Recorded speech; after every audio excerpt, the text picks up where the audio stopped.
नर्मदे हर, नर्मदे हर, नर्मदे हर। दोस्तों, आज हम माँ नर्मदा के किनारे एक स्थित स्थान पर दर्शन करने जा रहे हैं। माँ नर्मदा का दक्षिण तट, माँ नर्मदा के दर्शन हो रहे हैं और उस स्थान का नाम है गौमुख। उस स्थान को गौमुख क्यों कहा जाता है, इसके बारे में हम, जहाँ गौमुख स्थान है उसी स्थान पर जाकर के इसके महत्व को हम जानेंगे। इस सुंदर स्थान, यहाँ पर गौतम ऋषि ने तपस्या की थी, इसलिए यहाँ पर जो महादेव स्थापित है, भगवान शिव का विग्रह स्थापित है, उसे गौतमेश्वर भगवान के नाम से जाना जाता है। माँ का सुंदर किनारा, बड़ी सुरम्य वादियाँ, बड़ा सुंदर आश्रम। परिक्रमावासी भी यहाँ पर आते हैं और यहाँ पर चतुर्मास भी करते हैं और अन्य क्षेत्र का भी सुंदर यहाँ पर आयोजन है। यह गौमुख घाट धर्मशाला, बहुत बड़ा पंडाल यहाँ पर बना हुआ है।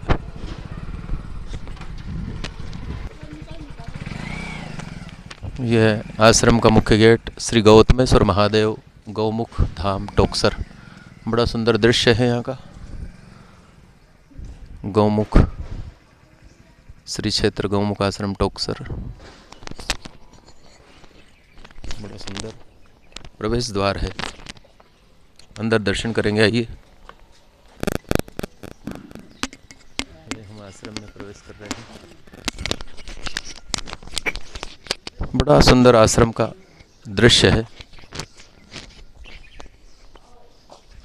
ये सुंदर सभागृह, जहाँ पर परिक्रमावासी आकर के रुकते हैं और यहाँ पर धार्मिक आयोजन भी होते हैं समय समय पर। सावन के महीने में कई कथाओं का आयोजन होता है इस क्षेत्र में। बहुत विशाल पंडाल बना हुआ है। भगवान गौतमेश्वर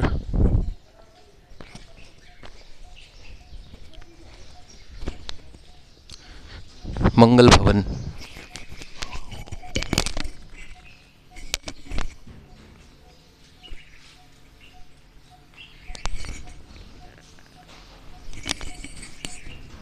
गौमुख आश्रम टोकसर।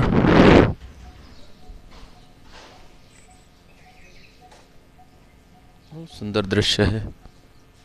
ये भगवान का मंदिर,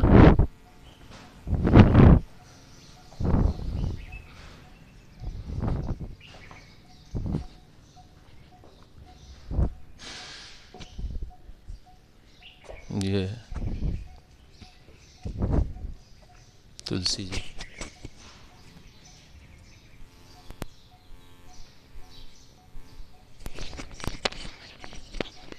श्री गौतमेश्वर महादेव मंदिर का विहंगम दृश्य।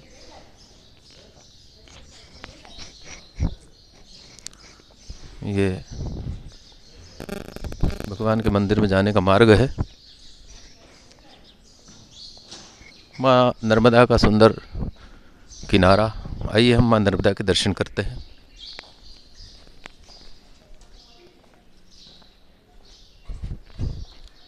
मैया कलकल करती हुई यहाँ से पश्चिम की तरफ जा रही है।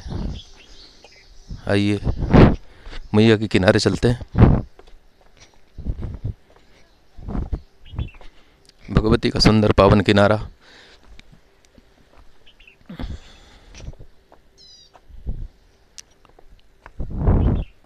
भगवती का विहंगम दृश्य यहाँ से दर्शन कीजिए। जहाँ तक दृष्टि जाती है भगवान भगवती का जलाशय का दर्शन होता है, जल का। और सुंदर प्राकृतिक छटा भी है यहाँ पर।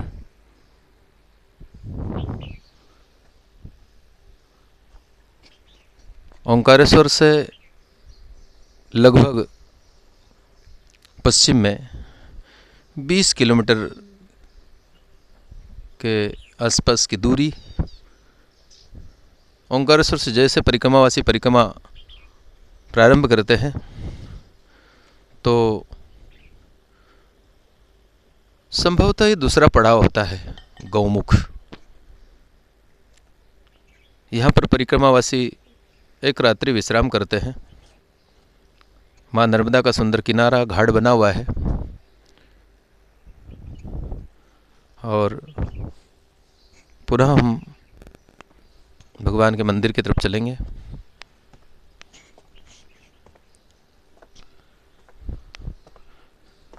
यहाँ से पूर्व की तरफ देखेंगे तो भगवती का सुंदर किनारा है। ये भगवान गौतमेश्वर का मंदिर। आइए हम अंदर से दर्शन करेंगे। कई देवताओं के विग्रह यहाँ पर स्थापित हैं, जैसे हनुमान जी महाराज। बोले हनुमान जी महाराज की जय। भगवान शनिदेव की मूर्ति भी यहाँ पर स्थापित है।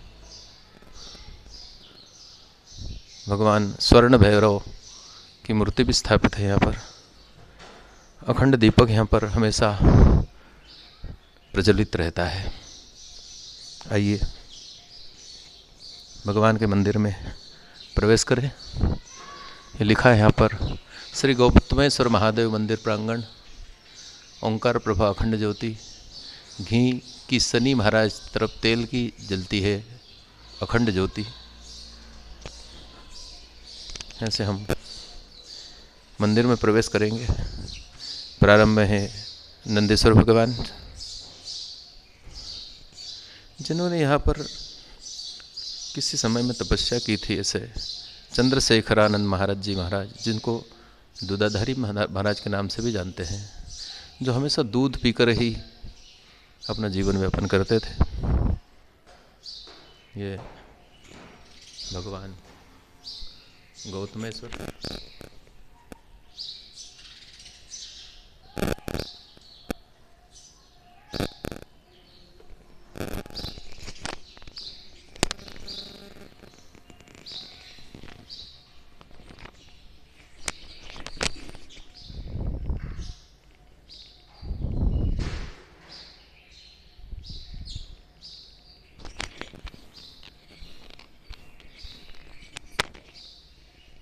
भगवान गणेश, कार्तिक मैया, और पीछे हम देखेंगे तो सुंदर पीछे का दृश्य भी यहाँ से दिखाई देता है। ये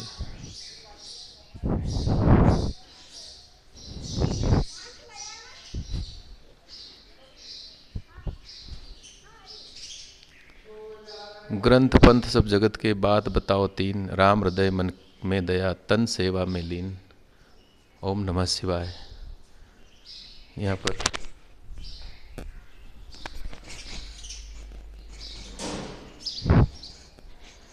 बड़ा सुंदर दृश्य।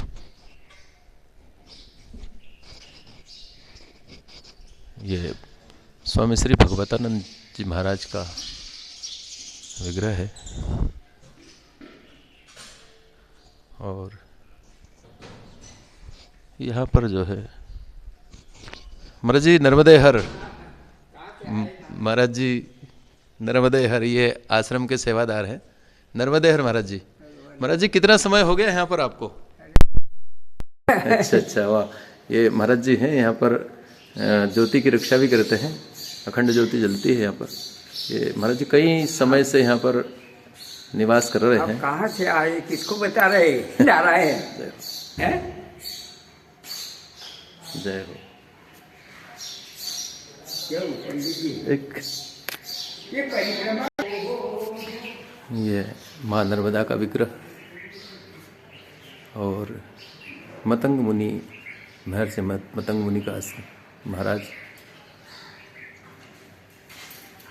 आश्रम का सुंदर दृश्य।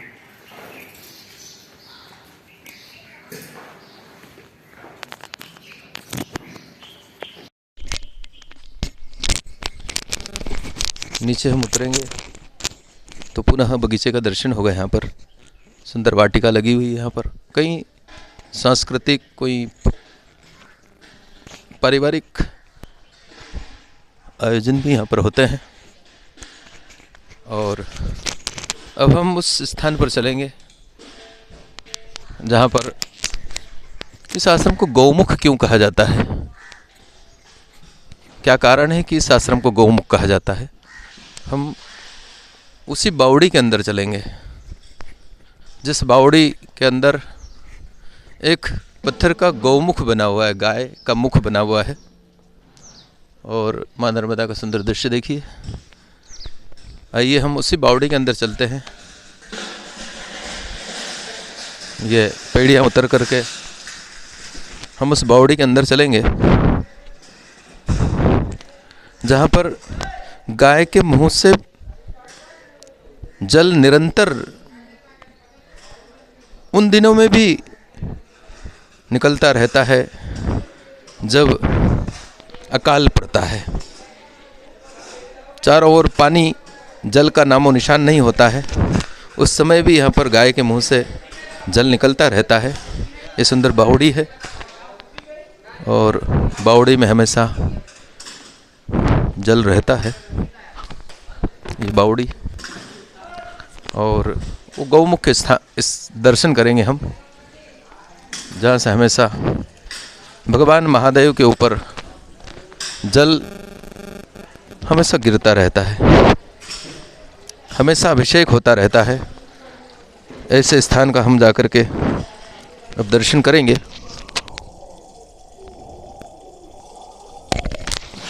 ये वो स्थान है जिसको गौमुख कहा जाता है। ये गौमुख दर्शन, गाय के मुंह से हमेशा निरंतर इसी प्रकार से अनवरत अहर्निश जल की धारा भगवान महादेव के ऊपर बहती रहती है। भगवान नंदी भी पास में बैठे हुए हैं। हमेशा निरंतर इसी प्रकार से जल की धारा भगवान महादेव के ऊपर अहर्निश अभिषेक होती रहती है। नमस्ते रुद्रमन्यवतो तिखवे नमः, बाहुभ्याम उतते नमः, जाते रुचिवा तनुर्घोरा पाप कासिनी तयानस्तनवा संतमयागी संता बिचाक्षी ही। इसी प्रकार से गौमुख से ये जल की धारा, ये गाय का मुंह बना हुआ है, आप देख रहे हैं। इसी कारण इसको गौमुख कहा जाता है। और ये जल निकल करके और इसी बावड़ी के अंदर जाता है और ये बावड़ी से होकर के फिर माँ नर्मदा में इसका जल विलीन हो जाता है। ये सुंदर गौमुख का हम दर्शन कर रहे हैं। जमीन तल से बहुत नीचे है। इसको नील गंगा भी कहा जाता है। ये जो जल है इसको नील गंगा कहा जाता है। और आगे हम देखेंगे गोदावरी कुंड है, ऊपर भगवान सुंदर का विग्रह है ऊपर, गौमुख। आगे चलेंगे हम, जिसको गोदावरी कुंड के नाम से जानते हैं। ये गोदावरी कुंड है, ये यहाँ पर लिखा हुआ है गोदावरी कुंड। विहंगम दृश्य है। ये बावड़ी के अंदर जो जल है उसको नील गंगा कहा जाता है। ये नील गंगा और ये बावड़ी में जल।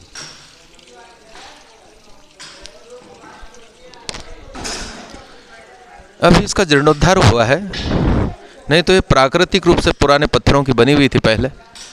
ये विहंगम दृश्य हम ऊपर का देख रहे हैं, हम नीचे खड़े हैं। ये गौमुख, महर्षि मतंग ने भी यहाँ पर तपस्या की थी।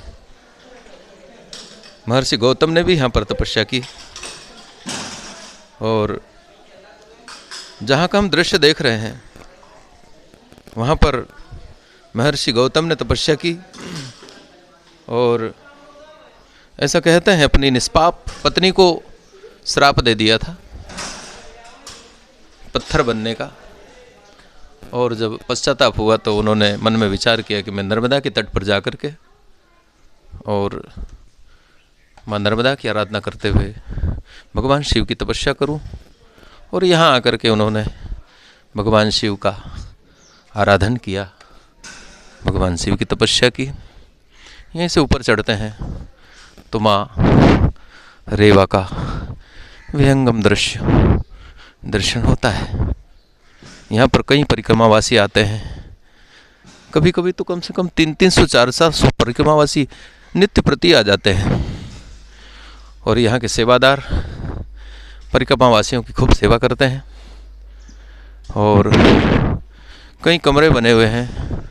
सावन के महीने में लोग कल्पवास भी करते हैं यहाँ पर। और उसी कल्पवास के दौरान भगवान की आराधना करते हैं। ये यहाँ पर अन्न क्षेत्र है। इसको रसोई घर, आज रसोई का काम पूर्ण हो गया है, भोजन सबका हो गया है। और जिस दिन भी किसी की ओर से यदि भोजन रहता है तो वहाँ पर उसका नाम लिख दिया जाता है। जैसे आज का भोजन इस प्रकार से ऐसा लिखा हुआ है। ये रुकने की व्यवस्थाएं हैं, कमरे बने हुए हैं। और यहाँ पर कोई पारिवारिक यदि काम होता है, कभी शादी विवाह होता है, तो यहाँ पर शादियाँ भी होती है, विवाह होते हैं। ये बड़ा सुंदर दृश्य है। नीचे कमरे बने हुए हैं और यहाँ से पुनः जो है बाहर निकला जाता है। ये ऊपर वापस हम मंदिर में जाएंगे। मंदिर का सुंदर दृश्य है। और यहाँ से मंदिर का पुनः विहंगम दृश्य दिखाई दे रहा है। ये कई कमरे बने हुए हैं। यहाँ पर परिक्रमावासी भी निवास करते हैं, कल्पवासी भी निवास करते हैं। और